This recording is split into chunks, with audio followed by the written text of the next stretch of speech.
Vamos con el banco hipotecario, este banco que también, como banco francés, nació en fines del siglo XIX, donde otorgaron ya en esos 136 años 2 millones de créditos que ayudaron a acceder a la vivienda a familias de toda la Argentina, como la identificación que les da el Banco del Hogar. Tiene 62 sucursales en todo el país, lo cual es elegido en forma eficiente y digital, reconocida por atención de excelencia.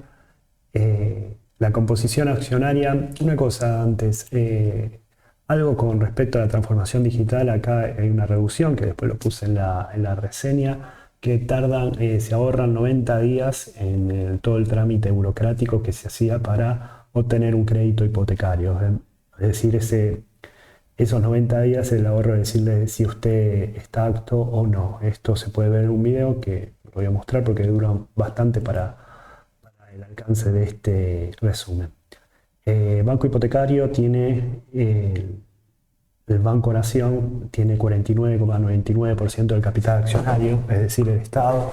Y después todas estas cosas, o sea, de Inversora Bolívar, Icomer Latina, Ritelco, pertenece a IRSA, excepto ANSES y The Bank of New York, que es la parte del ADRS, que casi no tiene cotización, y otros que es de la Bolsa de Argentina. IRSA, si bien acá dice 4,93, en total suma casi un 30% de participación en el banco hipotecario. Una cosa más, como estamos viendo, el apalancamiento del banco hipotecario es 6,3 veces, es decir, 2,1 puntos o 4,2 es el sistema de veces. La rentabilidad o el spread implícito no llega al 10%, es 8,60, cuando es 17,40 lo que es el spread implícito del sistema. Vamos a los números. El ejercicio 2023 acumula un saldo positivo de 8.670 millones, siendo 49,8% mayor que el año pasado. El segundo trimestre en particular da 4.214 millones, siendo 46,2 mayor que el segundo trimestre del 2022, más o menos manteniéndose en línea, principalmente por mayores ingresos en resultados de títulos públicos a valor razonable. ¿Qué quiere decir? Son las LELIQs en sí. Esto lo tenemos en la página 7,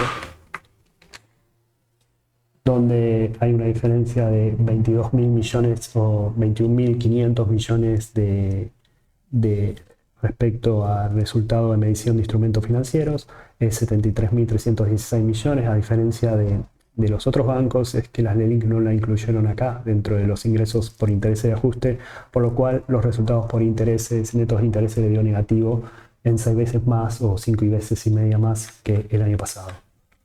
Bueno, FIX-SR ha mantenido la calificación crediticia en todos sus instrumentos y ha mantenido su perspectiva positiva por adecuada capitalización, gestión de la liquidez y calidad de activos.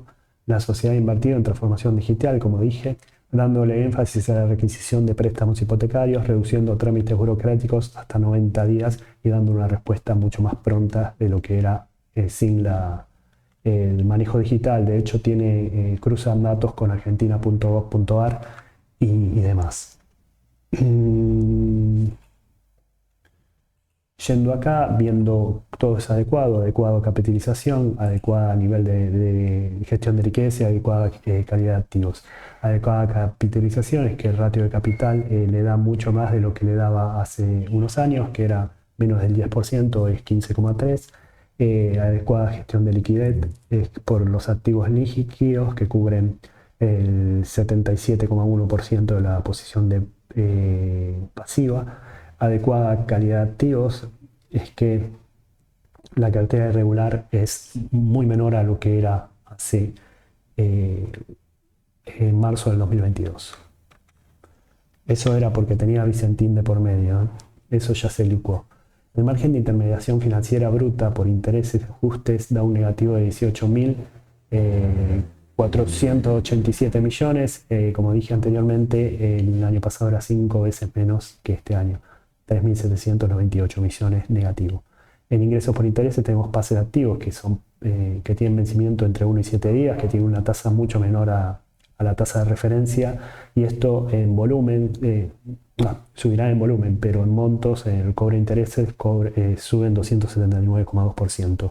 Ajustes por SER, CBS, UVA, UBI suben 27,3%, por títulos públicos y privados bajan 60,4%, que no incluye las LELIQ.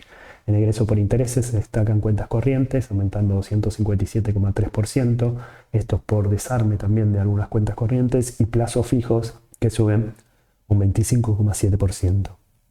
El margen bruto por intermediación de comisiones da positivo, 6.808 millones, bajando un 16,3% respecto al año anterior.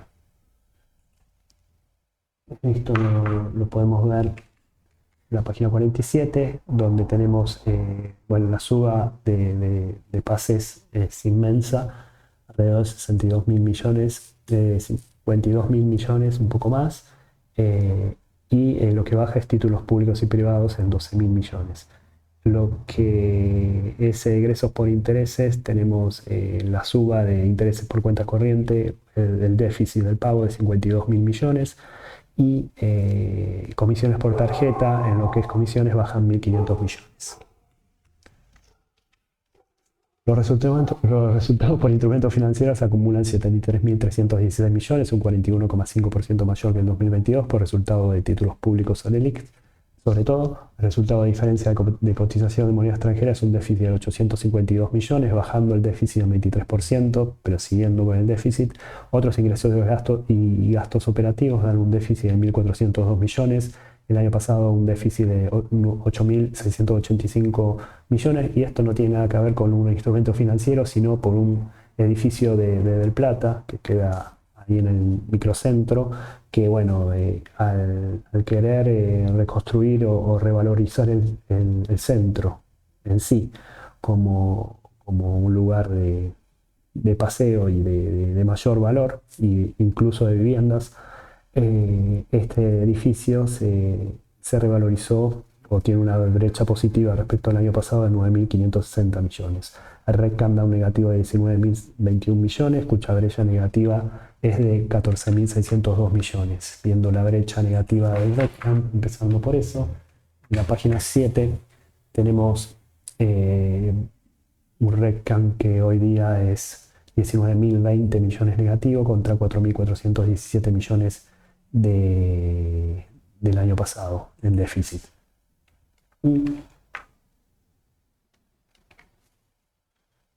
Yendo a los resultados por valorización de títulos públicos, hay una diferencia de 16 millones por suba de tasas de referencia. Baja lo que es esto de cotización de moneda extranjera, un ahorro de 250 millones. Otros ingresos operativos, lo que se destaca, como dije anteriormente, es el año pasado se tenía este resultado por medición de valor razonable de activos no corrientes mantenidos a la venta, que se refiere a ese edificio, y resultados por medición de valores razonables, dando positivo 1.373 millones contra una pérdida o una revalorización de 8.190 millones del año pasado. ¿Esto qué quiere decir?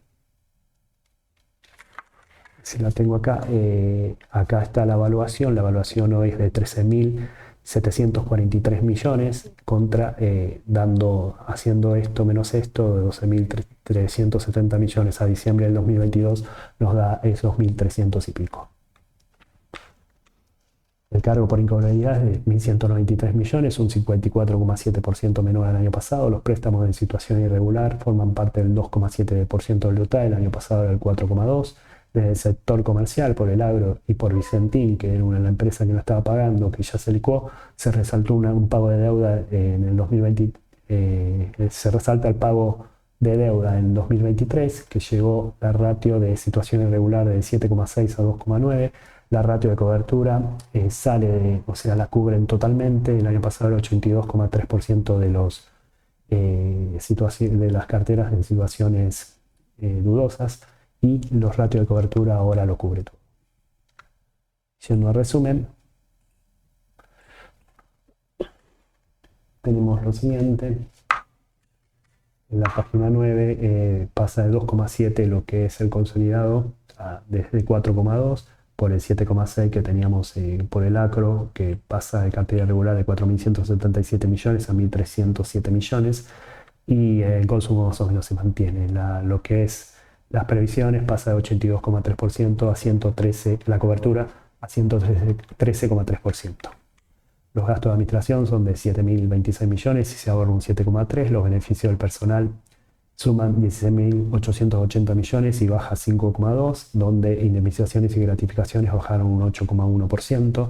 La ratio de eficiencia sigue bajando como todos los bancos en general, pero en este caso se destaca porque en los otros bancos se incluían la LELIQ. Ahora, bueno, en este también, pero bueno, bajan 5 puntos, ¿no?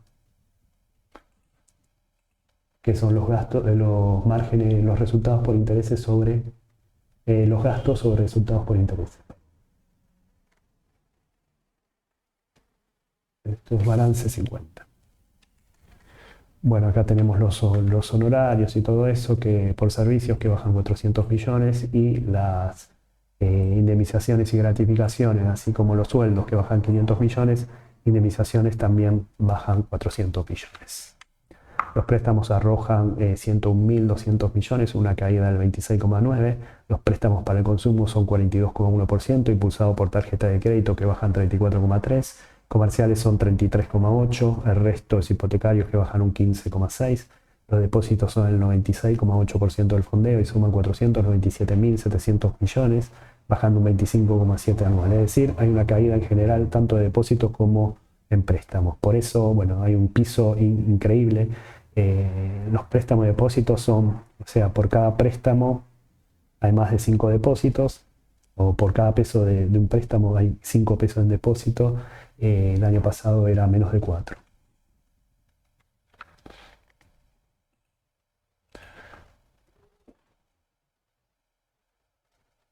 Yendo acá, tenemos bueno, una baja en general, como sea los hipotecarios que bajan un 15,6%, los de tarjeta de crédito que son de consumo principalmente bajan un 34,3%, y bueno, está dividido en consumo y comercial y menos de un cuarto hipotecario. En cuanto a lo que es el fondeo, el 96,8% es en depósitos, hay en obligaciones negociables, sea locales o internacionales, y esto hay una baja del 3,9% anual. Dije eso, ¿no? No, bajan 3,9, perdón, acá no sé, porque puse 25,7 serán los depósitos. Ahora lo vamos a corregir antes que ponga cualquier cosa porque no vale la pena, ¿no? 3,9 anual. Decía era tanto, no habré puesto los depósitos. Perdón. Seguimos con lo demás. El ROE anualizado es 21,7 y el ROE es 2,7, valores bastante altos, incluso son más altos que muchos bancos. En el 2022 eran 17,3 y 1,4. El NSFR, financiación disponible sobre la requerida, da más de 3 veces, es decir, 208,9, más o menos se mantiene, el año pasado era 219,36. La cobertura de liquidez baja de 139 a 7,15. Acá es lo requerido por lo que se tiene, es decir, esto es monetario, esto es financiero. La ratio de capital sube de 18,9 a 23,8. Eso está muy bien. Esto se ve en disciplina del mercado, con todos estos datos, donde se resuelve. Bueno, acá te dice cada método de resolución de cada uno de los ítems.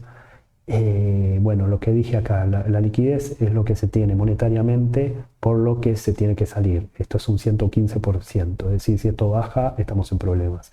En financiación pasa lo mismo. Bueno, hasta cuánto podemos financiar y cuánto realmente financiaron. El ratio de capital es cuánto se tiene el capital con total de activos ponderados a riesgo, es decir, el capital que tenemos, el patrimonio neto, sobre los activos ponderados a riesgo, que vendría a ser un cuarto de capital. Vendría a ser la fórmula contraria a apalancamiento, ¿no? Bien. Luego de las PASO del 13 del 8 se han profundizado ciertos impactos en variables económicas y financieras que impactarán en las operaciones de grupo. El 30 del 8 se ha decidido bajar el monto destinado a obligaciones negociables, ya que se tiene que pagar una comisión, y 1.000 millones de dólares no es lo mismo que 100 millones de dólares. Entonces se ha decidido bajar el monto que era un montón, ¿no? De hecho, hace 15 años era 3.000 millones de dólares, en 2008. Y yendo